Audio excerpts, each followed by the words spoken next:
Okay, we are live again. Well, I've been kind of stuck with my range being my gun range or gun club. Is having a lot of work done. They're redoing the berms on all of the ranges um, where you fire center fire or 22 uh, weapons. I mean, the skeet and trap range are still open. But for me doing the work and testing my reloads and testing the new chronograph I got, I'm at a standstill. But like I made the series of videos um,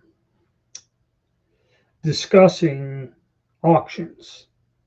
And, like people said, how do you buy guns or where do you buy guns or how do I sell my guns? Okay, so I showed you the different venues, and I said a real good uh, venue would be these small local auctions. Generally they may have an estate or a collection of like 50 or less firearms and a whole other assortment of stuff. They vary, or some they may have only three firearms in the estate. There was another estate auction uh, down the road from me, which they were auctioning off household goods, and included in there with all the tools and lawnmowers and everything else, I think was a revolver and a shotgun or something. That was it. Wasn't even worth. It was close by too. It was like 5 minutes away, but wasn't worth my time. But I was looking, and another auction popped up when somebody told me about this one. It was the combined estates of two individuals. They may have been business partners and run a gun shop or pawn shop or something at one point in time, I believe. Okay, they weren't too good on the details. Now, the small auction I went to a few weeks ago, that was another estate auction. And the one thing about it when I went there, and when you looked at the firearms that were there, and like I said, there was about 50 of them that showed up, firearms. And a vast majority, and they were all mill surplus. This guy collected military surplus. They were all in pretty bad condition. All of them had shitty bores and not that good. There were some, commercial handguns or just modern guns and accumulation that weren't military issue. Um, but there was some shotguns and standard stuff somebody interested in guns would collect. Uh, but the military was a vast majority of them were mill surplus. They were not good, and I passed on a lot of them, but I lucked out and got the one, uh, you know, that Argentine carbine was beautiful buy. So I didn't waste a day. So now this auction comes up and 190 firearms, which generally you don't see that in a small. Uh, all right, because I can see from the little emoji that you. Okay. So yeah, Joe. All right, change your screen name. That's cool. No big deal. We know who you are. All right. So anyway, like I said, it was a combined two individuals' estates.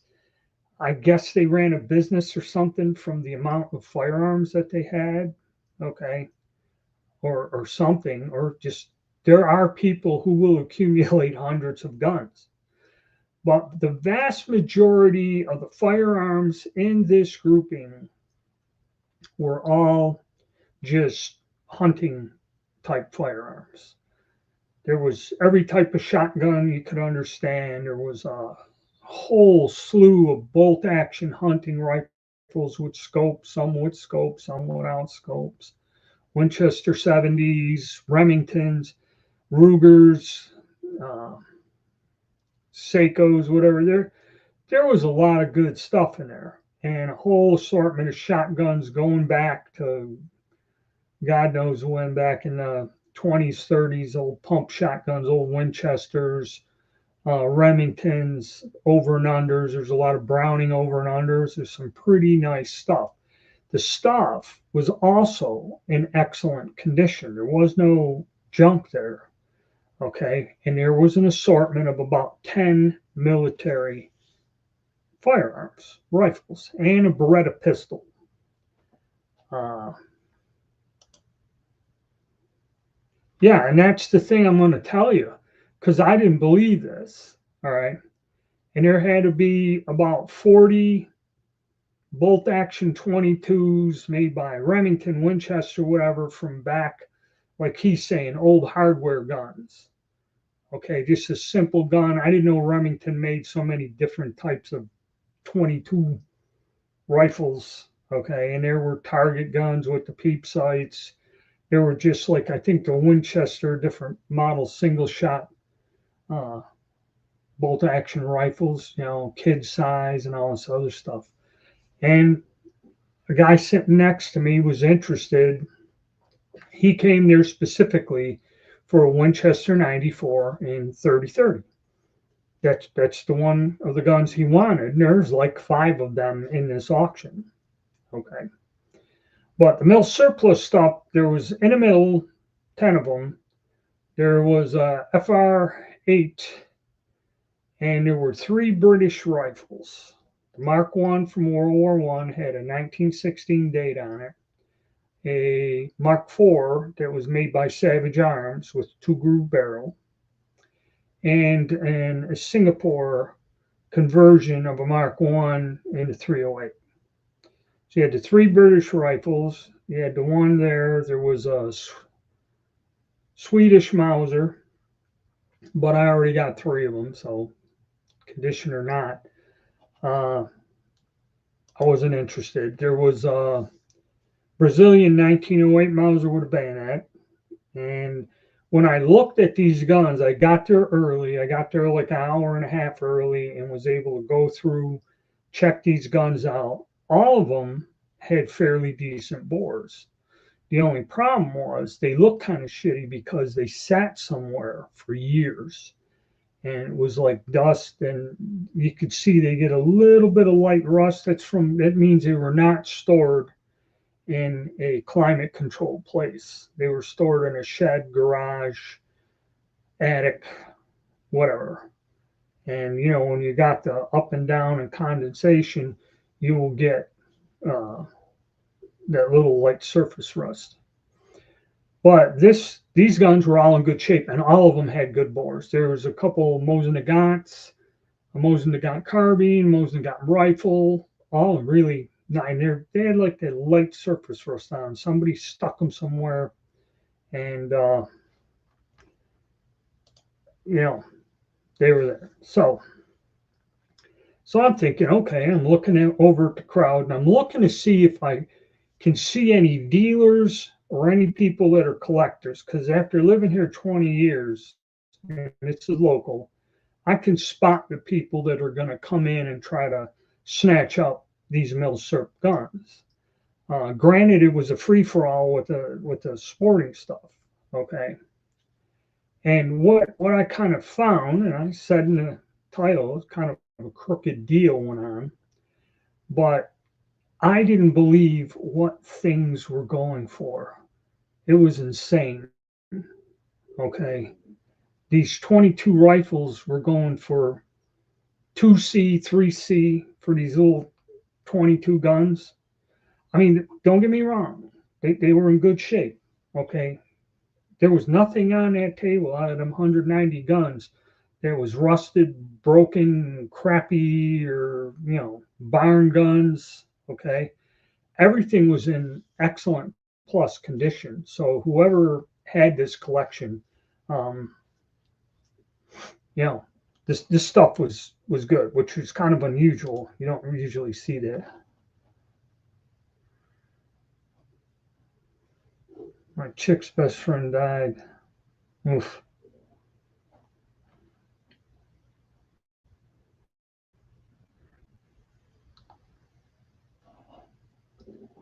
Sorry to hear that. 2 to 5 years.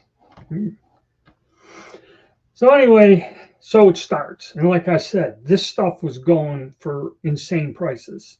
And then they had ammo, and they had some coins and pocket knives, and a lot of them are these presentation case, knives, case knives, Swiss Army knives, and that. And I didn't pay attention. And the other auction had a lot of edge weapons and military stuff, be it knives, machetes, this and that. So the one guy I know that's an edge weapons guy, or two of them, were at that auction. This auction, it was just a couple odd items and then ammunition. And I mean, what ammunition was going for, some of it was in boxes that you could see had moisture damage to them or discolored. And they were selling it, and they had like 270, and they go a box of 270. Of course, it was all brand name ammo, be it Winchester, Remington, or something was factory ammo. It's 30 some dollars a box, and there's like 10 boxes. You got choice. You can take one, or you can take all 10 or something. And it was selling like that. And people were paying. And one guy, the guy sitting next to me, bought some 308 ammo, and I forgot what he paid. He paid close to $30 a box for stuff. And it was Winchester, Remington. And I was looking at the Remington, and the price on the box, the price tag on the box for the 308 Winchester was like $15. So this ammunition's at least 10 years old, okay, and been sitting God knows where, okay. And we looked at it, nothing was really tarnished or corroded bad, or it looked like it was exposed to moisture, but I wouldn't touch any of it. And the prices it was going for was ridiculous. And 20 bricks of 22, they bid them up to $35 a brick. And the guy looked on his phone and found it at Sportsman's Warehouse for $20 a brick or something.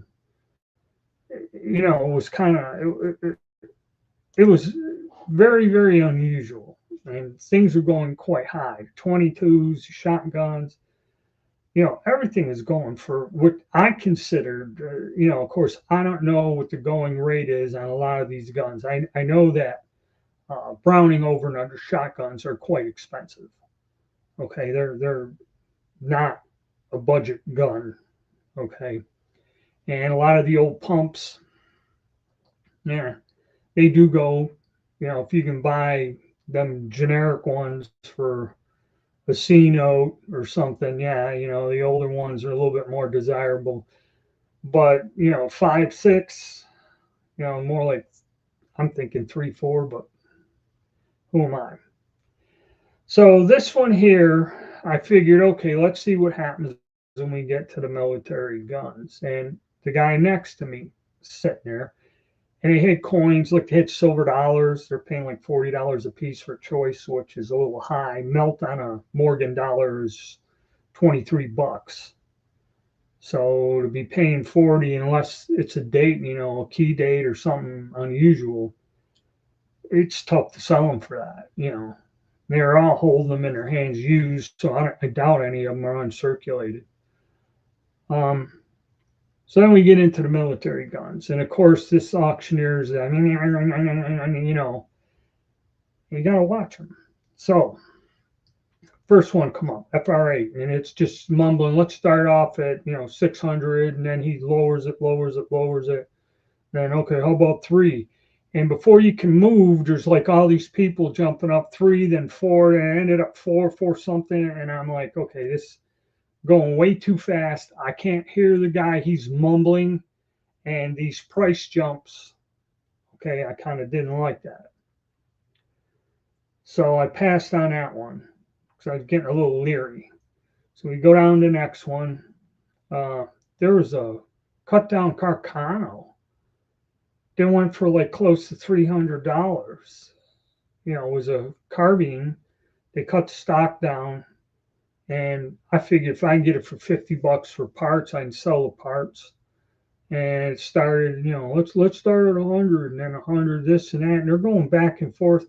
They bid this thing up over $200. Okay, the bayonet was, well, I don't know if they have a bayonet look on there. It may have been a short carbine without a TS that was cut down. I didn't pay no attention to it, so it was not really good condition. So that one again. So then the British rifle, the Mark One, comes up. Okay, so the Mark One comes up, and they start $600, and I'm like, Then they back it down to 3 or something or 4, and then it starts jumping, and then it ended up going back to 6, almost $700. So I said, all right, I'm gonna pass on that one. Savage comes up. Now there's a guy here in front of me, a row, me, and then there's these people standing outside the tent. There's a large group of people behind us. And this guy went to say $300. And when he put his card up, the guy goes, okay, I got 4. And the guy's going, wait a minute, no. And what it was is like somebody was standing behind him, and he goes, can I hear 3? Can I hear 3? And it's like when this guy went to raise his card, somebody behind him raised his card. And he goes, okay, 3, 4. Okay, so I got 4. And I'm like, and this guy's going, hey, you're mistaken. And there were 2 unusual individuals sitting up front. They're younger fellas, and they were banging everything, okay, up there surplus wise. So I don't know if he worked for a company or what, but he would drive them up there to where, I wasn't going to pay the price for them, okay. And then he goes 4 and some change. And then this guy calmed down. He goes, all right, so that problem's ended there. Because he said, I did not want to put 4 on that. So they go through a couple other guns. The Brazilian gun kind of went up there. Truthfully, if it was really mint, it would be worth about 7. It was kind of close head to bayonet. So, 4, 5 maybe, with the bayonet. But, I don't know. So we go through all of this. And like I said, the Swedish thing, that went for 4 or 5, I don't know, up there somewhere. I just didn't need another one. I got 3 of them. So then they come to this Singapore rifle in 308, 10 round box magazine. I guess it's built on a Mark One made in India. So this comes up. And so again, he starts, he tells them. And it's like the guy's signaling him what he wants to get out of it. And so they start off high and then they lower it. And again, this is the same thing. He comes down, he's just doing his spiel. And then he goes, 3. Okay. And when he said that, the other guy, he ain't moving. I go with my card, and there was somebody behind me. Now, I don't know if this is a game they play or they had this wing nut floating around in the back. He did, I think, I couldn't really see because he was behind me. And there was somebody off to the side. There was bidding on stuff. Okay. I don't know if he actually won anything. See, I wasn't paying attention. You're caught up in this. But same thing happened. He goes, can I get 3? So somebody behind me moved, and I put my card. He goes, all right, 3, 4. I have 4. And then next thing you know, he's pointing at me. Because like he put his card up first, and then he goes, all right, I got 3. How about 4? And then $100 jump in the bid. Okay, that first of all, if it's over $1,000, I can see that. But for them to do that, and he's mumbling, talking fast, next thing he points at me and says, "Okay, I got your bid for 4." And I said, all right, am I going to get lucky like this guy? Because the gun's worth about three and a half max. All right, so now, and I would have went maybe three and a half because the guy aggravated, sitting there, going through all this nonsense, and then sure enough, bang. So I ended up with it for Ford and sales tax, everything else. But uh, I don't know if this was a system. See, now I'm thinking about it. When it got low, is this guy like a shill? Okay, and what he's doing is he's standing behind us, and once he gets low, this guy bids, and then like automatically, if somebody's bidding at the same time, he like advanced my bid $100. Now I could have just stood up, and started raising hell, and then get him to stop. But that's the last time I'm ever going to this auction company ever again. Okay, no matter what they have. But yeah, I got burned.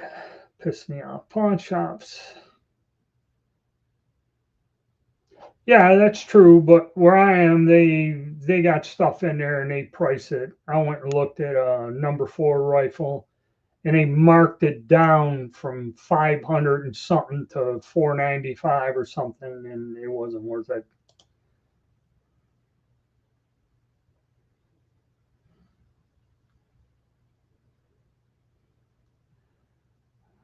Groceries, I didn't keep putting.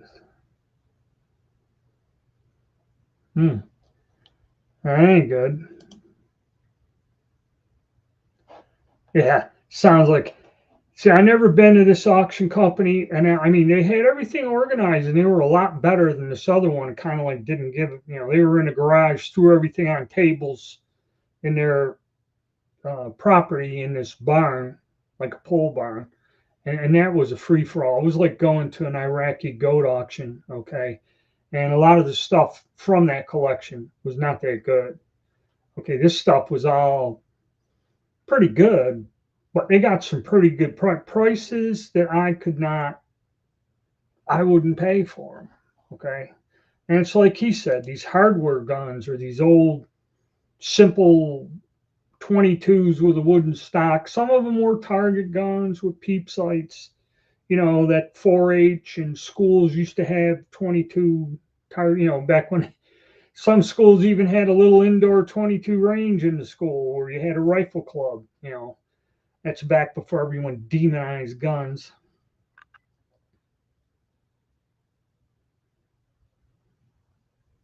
Yeah, see, I think this is what was going on here. Because I watched the auctioneer was his brother. He did part of the auction, and his brother come up. And what he would do is he'd signal his brother like what to start at, and they'd start him pretty damn high.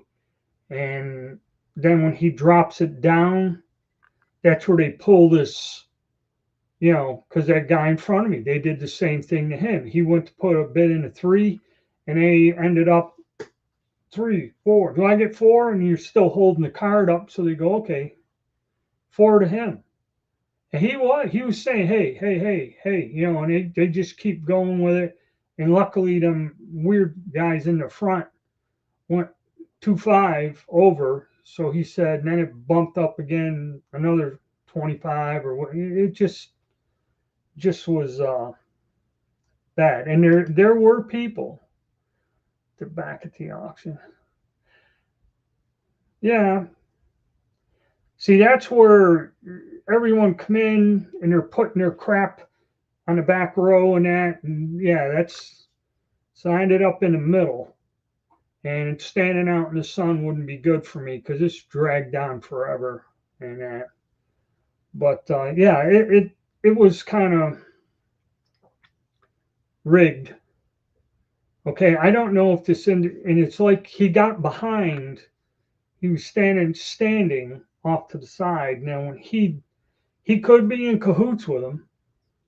He'd lift the thing up when it went low and they'd count his bid. And then if you held your card up at the same time, they would just bump it 100 and say, hey, you had your card up. Because he's talking fast, 3, 4. Do I got 4? And he'd say 3, then do I have 4? And almost in the same breath. And that's when 2 people, he'd call one 3, he'd call the other 4. And he did that more than once. So as far as I'm concerned with these people, that's it for me. Okay. That's it for me. But yeah, I thought I might get away with some, but. And then this weird dude followed me to my truck after I went paid, got the item. I was going to the truck. I put it in there. I had a sheet of all the guns and my card and all this other stuff. And I was throwing everything in the truck. I got in the truck, turned it on. All of a sudden, this person runs up. He's tapping on. I lower the window. Yeah. He goes, "Are you leaving?" I said, "Yeah." "Can I have the list?" Because they made up a bunch of these lists, but there's so many people came, they ran out. And he's telling you to go on your phone, and there's a list. He wanted the thing, so I went pull on it. There you go. "Oh, you made out, man. You got a deal on it." I said, not really." "Oh yeah, you did. You got a deal, man. You got that gun, and it was a deal." So that's when I'm thinking about this later on in the evening, that somehow these people are working in unison. Okay, because I didn't see any collectors. I didn't see some of the other dealers because, like I said, my one buddy, he's into edge weapons or knives, whatever, not so much the firearms. Okay, and there was not a lot there to bring him. Then my other buddy, who collects mil surplus, handguns and that, what was there was not his bag. Okay, put it to you this way: he likes German stuff, U.S. stuff, things and handguns. That wasn't there, so he wasn't there. But some other four flushers and some other bizarre people that I've known from around were there, so that kind of didn't put me at ease. Uh, you know, so I don't know. It's crazy.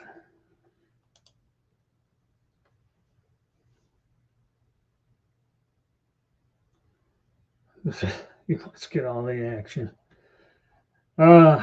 So yeah, I don't know. So I went through that. So my thing there, um,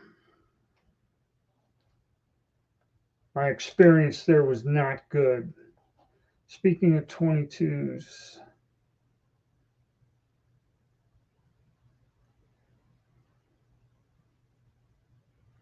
never see something like I've never heard of that. I don't know. I had the little Winchester boys rifles. I forget, it's model 60 something or whatever. It was in the family. We shot that. My brother's grandkids have it now. I bought a couple military trainers from China. I still have that Chinese bolt action 22 with a 5-shot clip. And I had some other ones. I think I had 2 of them. I ended up selling one. And I forget, the Polish ones came in. I didn't get one of those little training 22s. I think I did have a high standard or something, or I had a few over the years. The 22s were not my deal. And the last thing I bought one of the Savage rifles, with synthetic stock, has a 16-inch threaded barrel, bull barrel, and I had a cheap 3-9 scope and a set of rings I got from somewhere that I put on that gun and sighted it in with that scope. So at 50 meters, the thing is deadly accurate, and that's 22 I got. If you really want a nice 22, Savage makes something, a bolt action one, and that last semi-automatic piece of crap I bought. It reminds me, I got to mount something on that because the sights are off. I got to go try to get that shooting somewhat. So that's another thing I have to do. Yeah, I was never into high end 22s. I know there are some, like CZ makes some guns, and I've seen people with some of the German made ones or the Czech made ones that are real high end guns. Okay, but no, I've never had any experience with it. Oh.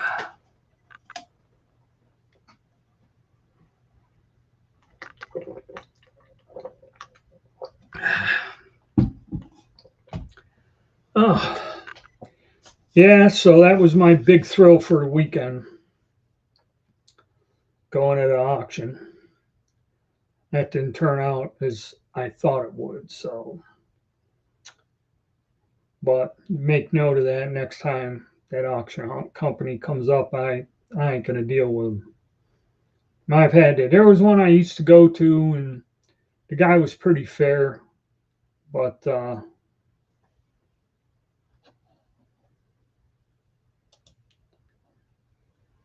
wasn't in Minnesota. It was close by where I was. I ain't gonna mention the company's name or none of this other crap because I don't know if anyone is from around here watching or listening in. I ain't gonna badmouth the guy. Just live and learn. Just that's it. I didn't like the situation. I just don't do business with him. Simple as that. I don't go complain or nothing. Use your own smarts. There's another guy. He did uh, some auctions. He got confused and he thought I took the gun without paying for it. And I said, no, no, no, no, no. When we left, you had the dealer uh, do the background check and the paperwork. And I said, there's a list from him of what I left that building with. I said, I bid on that gun, but somebody outbid me. And I said, I didn't end up with it. I don't have it. I didn't take it. And I said, go and check with your FFL dealer and he'll show you what I walked out of that building with. You know, but I still did business with the guy, but he kind of, however he was set up, I think what would happen is he had a lot of weird stuff. He'd have signs, antiques. One time he had some musical instruments in there, um, pocket watches, some coins and stuff. Like one guy tried auctioning off $1,000 bill. He was in there, and the guy had it. He let you look at it and everything, and you could examine it. And then they put that up for auction, but he had a reserve. He didn't get what he wanted, and he took it out. And I think what would happen is somebody, a shop or a gun store, would go around and buy up lots, or because there are people that advertise, hey, you want to sell an estate, I come in, I buy the whole thing in one shot, pay you cash. I think somebody was doing that stuff that he was connected with, because he'd have this whole pile of all kinds of weird guns. He had some cut down military ones. He'd have some mil surplus guns. Some mil surplus handguns would pop up there. So he had a pretty good mixture. And that's why I used to go to his auctions. But there were a lot of, shotguns, rifles, just common stuff. Winchester, you guys, speaking of hardware guns, like Three Legs there said, guy sitting next to me wanted Winchester 94 30-30. That's all he wanted. And there were like 4 of them in this auction. Granted, now, the one I got, somebody bought, I don't think they've shot 40 rounds through it. They bought it in the 70s from the serial number. But you can see where the guy carried it in his hands and hunted with it. And I picked that up real reasonable because the bluing's worn and that and everything. But I took the gun apart and it's like mint inside. Okay. It was just something somebody hunted with. So I got it, pretty good. It was a few years ago too. It was well over 10 years ago when I got it. Well, it was about in the 3 range, something like that. It might have even been less. I found a receipt.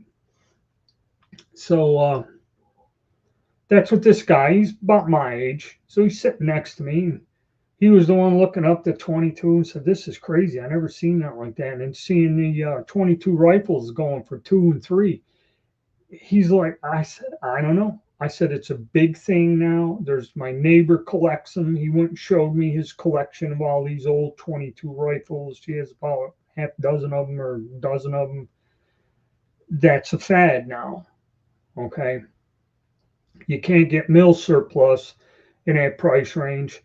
So these guys go out and buy all these unusual different, and I didn't realize that all of these companies over all them years, them early years, made all kinds of different 22s.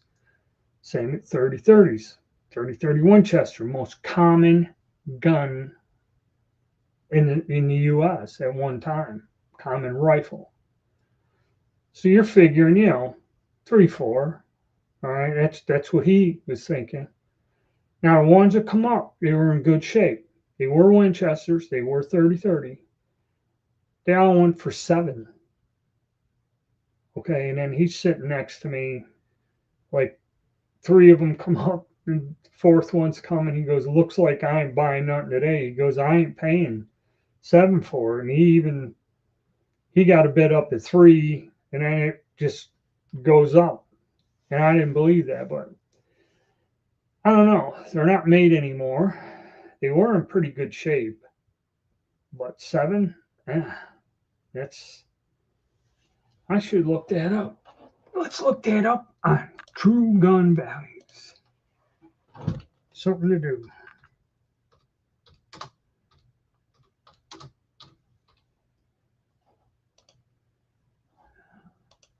Let's take a look.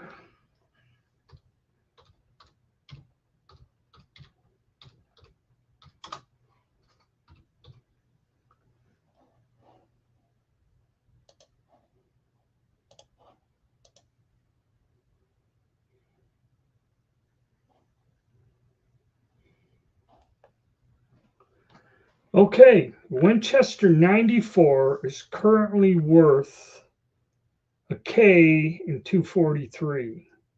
New. Okay, so that's what a new, if you get them, I guess they're made in Japan. You're looking over $1,000. And 841 used.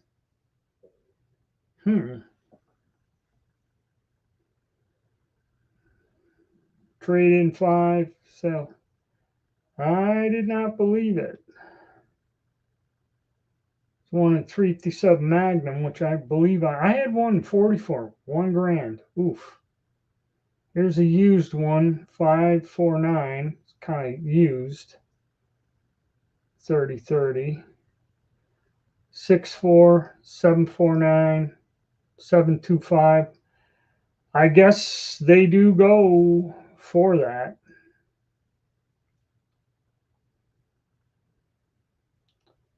Ronald Reagan commemorative. Those were another one. 1750. 1750. Oof. So yes, I did not believe they did. Yeah, they do. Yeah, because after they closed the plant, that's where they were made. And I think I looked at one, and some big box shop had them. And they had them, "Hey, the new Winchesters are here." It was quite a few years ago, and they're all over a K. Okay. I was looking for one in 3855 or something, and they were quite expensive enough to where I wasn't really gonna jump on it. My legs are still stiff. I don't know how long I'm gonna be able to do this. I was sitting out there all day yesterday. I almost had a hard time getting the hell up out of the chair. Oh, I should go out for a walk about a mile or two today. Oh, okay. We got a gun at a local gun show. Picked up some Winchester large rifle primers, benchless primers. Okay, that's about. I was looking. Other than I bought some of them small pistol primers, the Argentine ones, and they're in the new white box. And they say that they got all their quality control shit. But I bought those uh, for about it was 30 a carton of 1,000. But if you go now, and I had a couple emails from some local online retailers, and $70 is about the going rate for brand name like CCI or Winchester or something. They're all $70, $80 is about what they're going for 1,000. Of course, you can go to places and find 110, 180 for 1,000 still, but I guess people don't like wanting to change the little price tags. But yeah, that's about what it's going. 70 sounds right. That's about what it's going for online when it's in stock, and they are starting to show where they're in stock.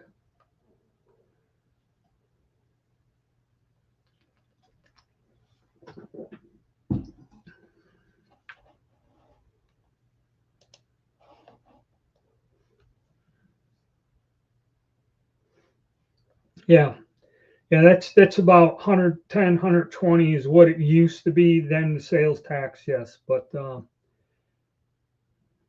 yeah, I don't know. Eventually, give it more time. I don't know what they're doing in Canada. Rod posted something there. They're changing the laws or something there, or somebody did. But you know, right now they're drowning in ammo, and that's another thing. These people were paying us for this ammunition. Of course, when you go retail to the stores and look at the stuff, it's quite expensive. I can buy just about any brand name cartridge or something, you know, out there a lot less from an online wholesaler, you know, and do better. You got to pay shipping, but see, the kicker is you get enough of it to where the shipping's free. You drop $200. I mean, these people were dropping about that on this crap that you don't know where the hell they stored it for the past 10, 15 years. Okay. So I don't know. It's tough. I see a lot of things that are strange. You, I don't know what is going on with that. You guys bring this up. I have no idea. I have not heard anything about tariffs other than Log Cabin Loon made a video. He has to get a part for the chick magnet that he drives around. And he said they're made in China. It's the only place that would make it, or Taiwan or something. I don't know. So he went and bought like several pieces for his vehicle before the giant tariff comes. Volunteering to come north and invade. Yeah, I don't know. I don't know how that's all another. I think that's all a BS story, just to aggravate the masses, piss off everybody that lives in Canada. All right, get my legs stretched out here. Circulation. Yeah, I think that's just riling up the Canadians. That's all that is.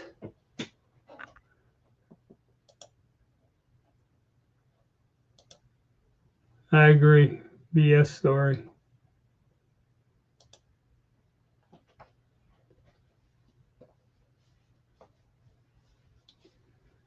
Fucking Lloyd Minister. Alberta, yeah. Well, that's some of them regions ain't populated much. You know, I guess where Rod's grandfather lives, he said they had to count the dogs and cats, keep the census up. Of course, that's not Nova Scotia. It's Newfoundland, I think. Yeah, it ain't like here. Well, it's like the Dakotas. Okay, in some of them states, the population is so sparse. It's not funny. I think that's where the loon's up there in one of them, either north or south. That's where he comes from. But yeah, so it was a wild time, and I did not believe that the prices were so high. You know, if I tried to sell something like that, you know, I ain't gonna get uh, nobody beating the door down.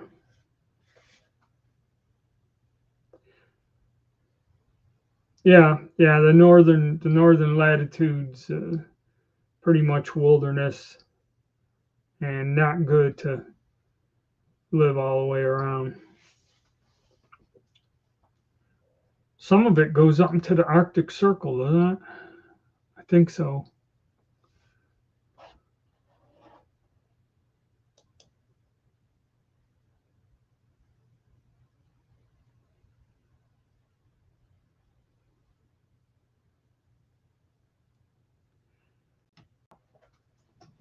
Yeah, it's you go west of the Mississippi, it's the grasslands.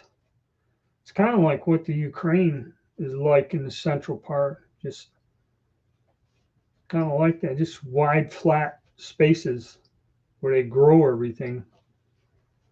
Ah, it's a shame. But yep, so that was my adventure. Now I gotta wait for them to get the ground work done and the reforming of berms and other site work finished up, and I can go out there and try out that new radar chronograph thing and see if that was worth what the hell I ended up putting into that. Because, like several people have told me, either those plastic units either shake over time and kind of wear out. Somebody said they lost one, a gas check separated from the bullet and went through the unit. And several other channels out there, these guys, the wire things, they hit them. I don't know, you know, I'm shooting from a bench rest whenever I use one of them. I've never hit the wires. Okay, if you don't get it lined up right, it'll misread. You know, you got to make sure your bullet's hitting the little sensors. Uh, but when I start getting erroneous readings and there's no kind, you know, it's not worth it. Then, like I said, I went back and they said, well, this is a legacy product. You know, we don't make these anymore. So I don't know if they could reservice them or not. I might write them a letter and see. But now I've stepped up world class using radar. So we'll see if that gets us to where we want to be. I'm dying to try that out.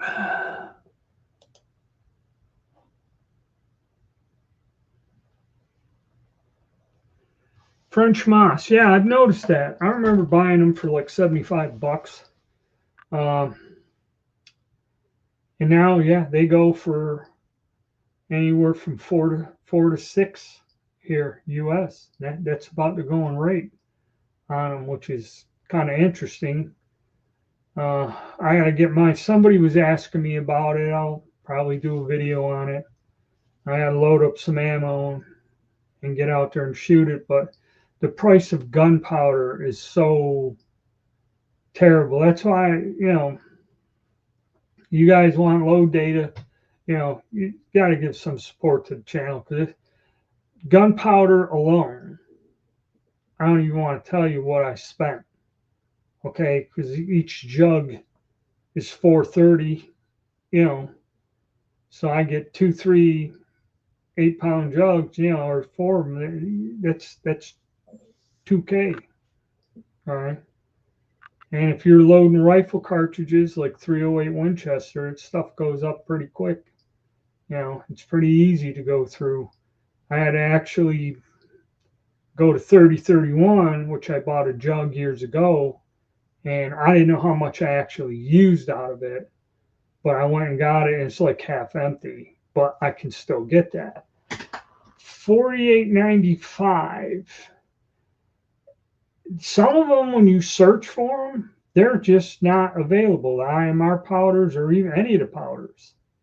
Okay, if they're popular powders, and I think Varget, I don't even know if Varget, I don't know if they stopped making it or whatever. Somebody was saying something about that.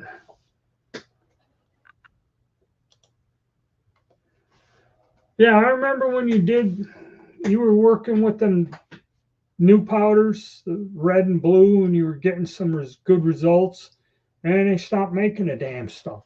I mean, I don't know.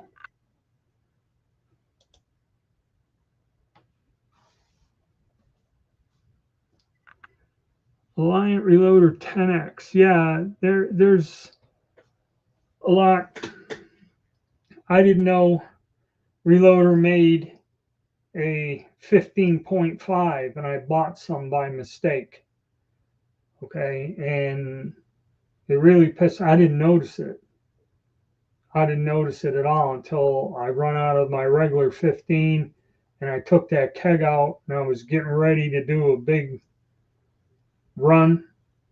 And I'm looking, why is there a small 5 next to it? And I didn't even know they made the powder. It's still available. I just seen Reloader 15. I didn't notice the 0.5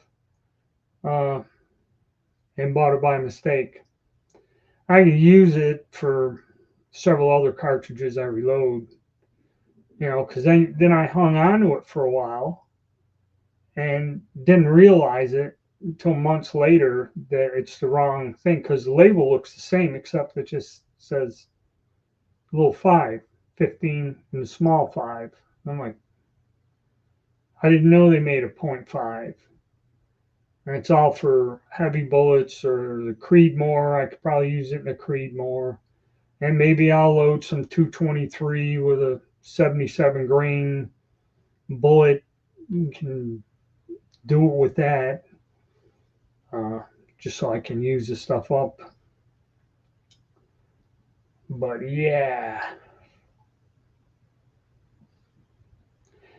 And gun shows, I don't know, whenever they pop up, it's like I said, it's not even worth going to them no more. You have no idea what's there. Most of the people, like the last one I went, it was a nice show. There was a lot of stuff there, but you just seen people come in, wander around, look at the prices, and just go right out the damn door. It's tough, and I haven't gone to the smaller ones.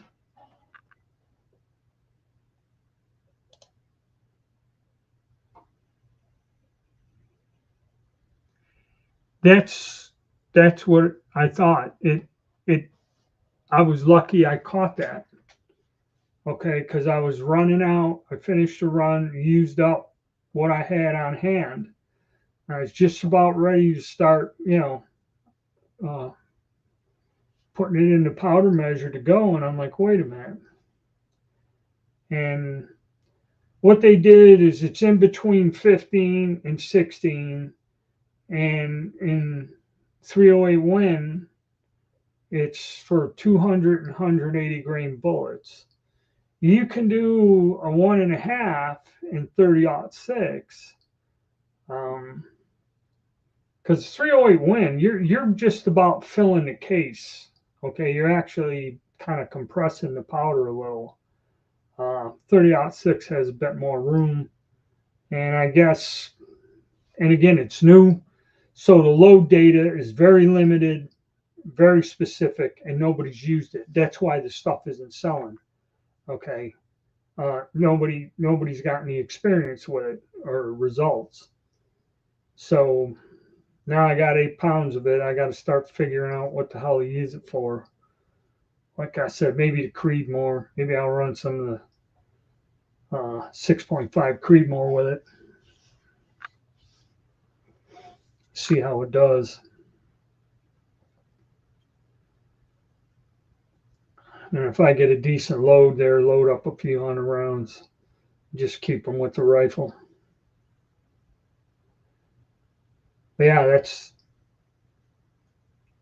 again, because 15, and the reason I just snapped at it is because I've been looking for 15 and I could not find it for a long time. Of course, I don't sit on the computer 24 hours a day waiting for one item.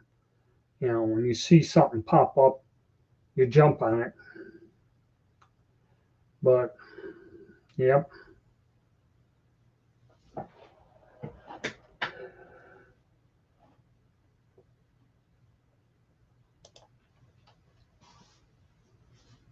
How's it going, Megabait? What were you priming? Oof. Now it's getting hot here.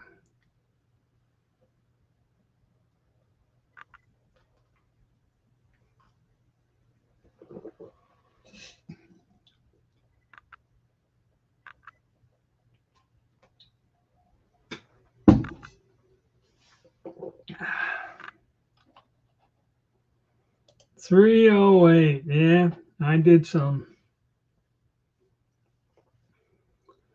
run of that, as much as I could, used up whatever powder I had left, some bullets. I got to test some rounds. I'm going to test some in another caliber. Once my gun club gets done with the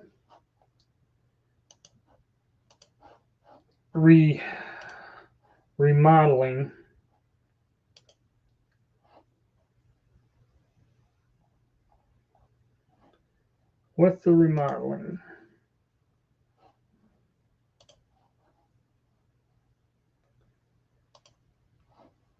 get involved with these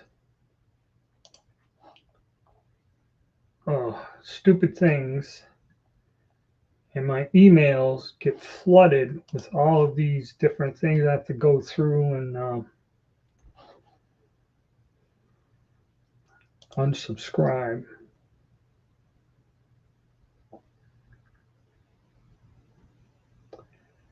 During the Great Powder Famine, yes. Vectan Flake. Yeah. I'm not familiar with them at all. Not at all.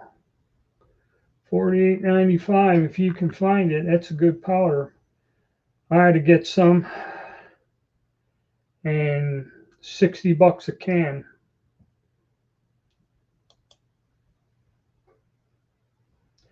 I don't know. It's till further notice, until they get the work done. They're rebuilding the berms and doing some site work, so they close the ranges down. So I'll wait and see. Hopefully it'll be done in another week or so. How's it going there, Shady Grady?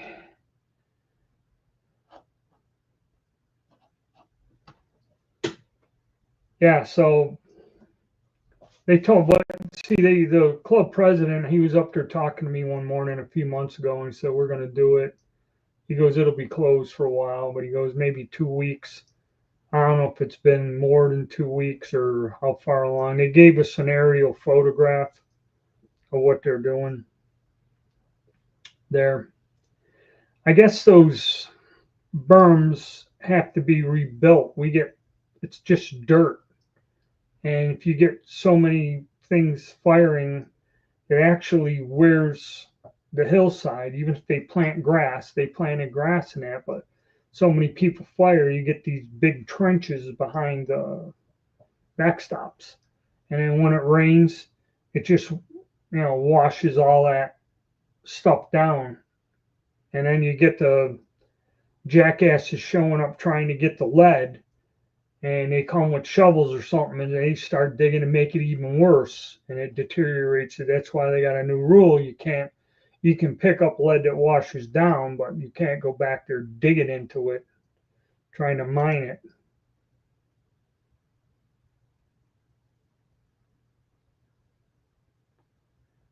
£6 instead of 3. Keep it. I don't know.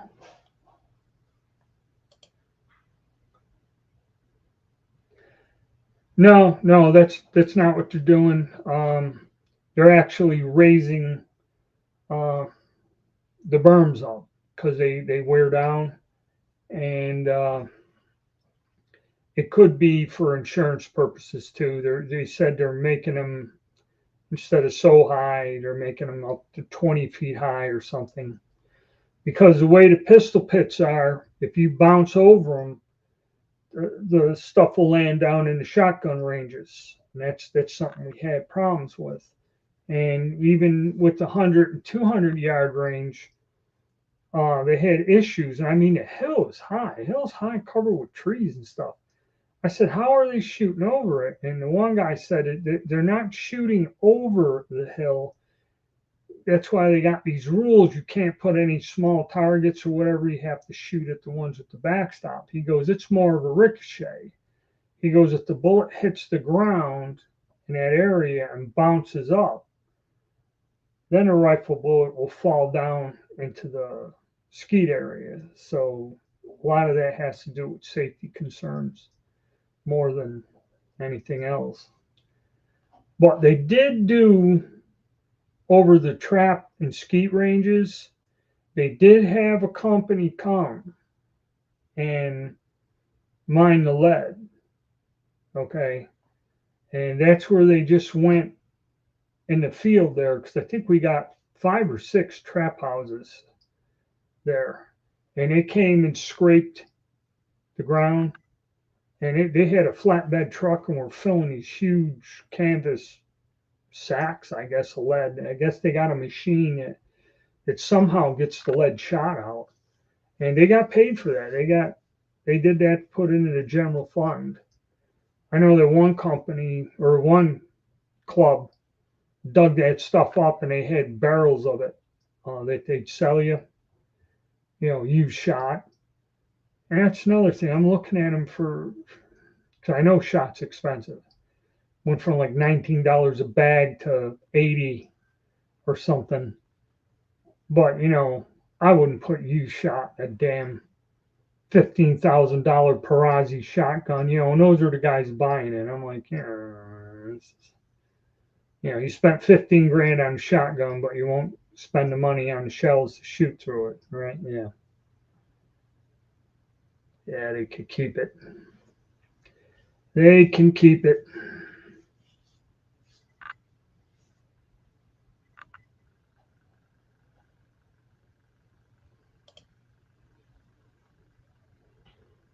It's a big hopper. Yeah, I mean they got a machine that does that comes and it looks like a road grader. It comes in there and somehow processes it.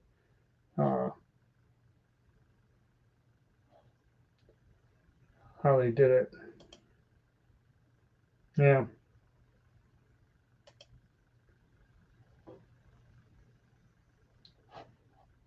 Yeah, I mean that's the thing. If you're out there showing off with a $15,000 shotgun, you can at least buy decent ammo to put in it.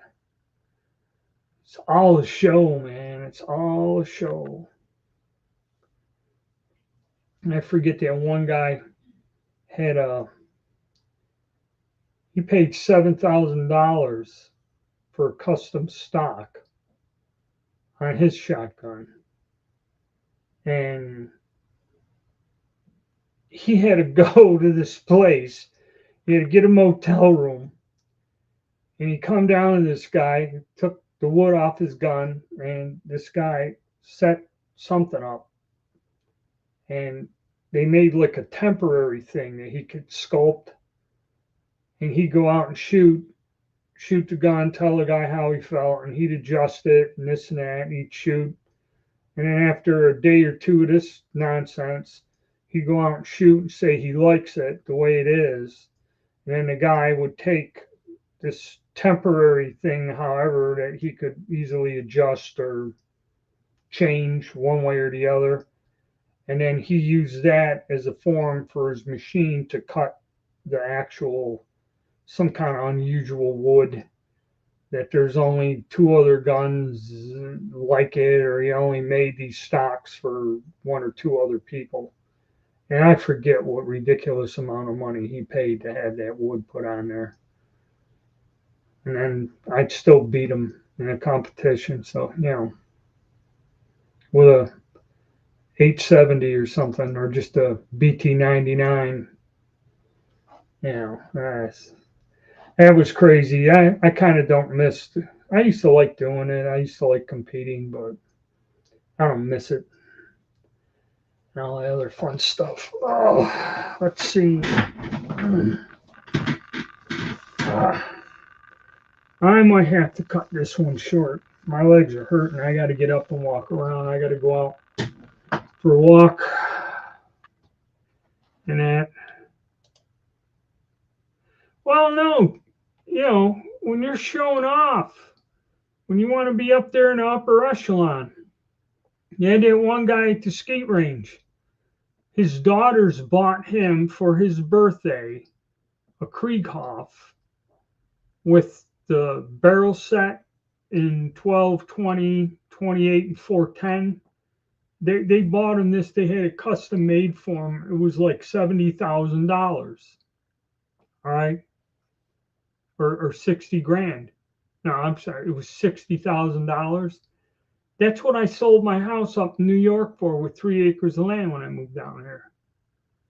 Okay, this guy's wandering around with something in a valise that, that's the hell I got from my house.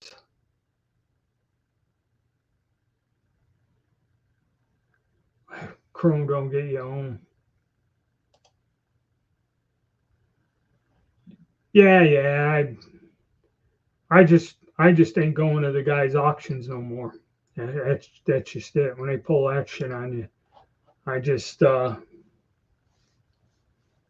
I didn't stand. I've been sitting. Circulation in my legs. My legs hurt like a bastard. So I got to get out and go walk around outside while the weather's still good. Try to stretch my legs, get circulation back. It just happens when you're an old and decrepit. That's part of life. But all right, guys, thanks for stopping by, and I'll see you fellas again next week, and we'll see what other trouble I can get in during the week and talk about it. But thanks for coming, and come back again.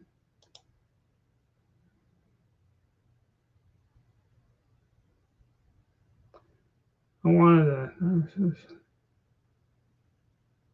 under 500. All right, have a great. Okay.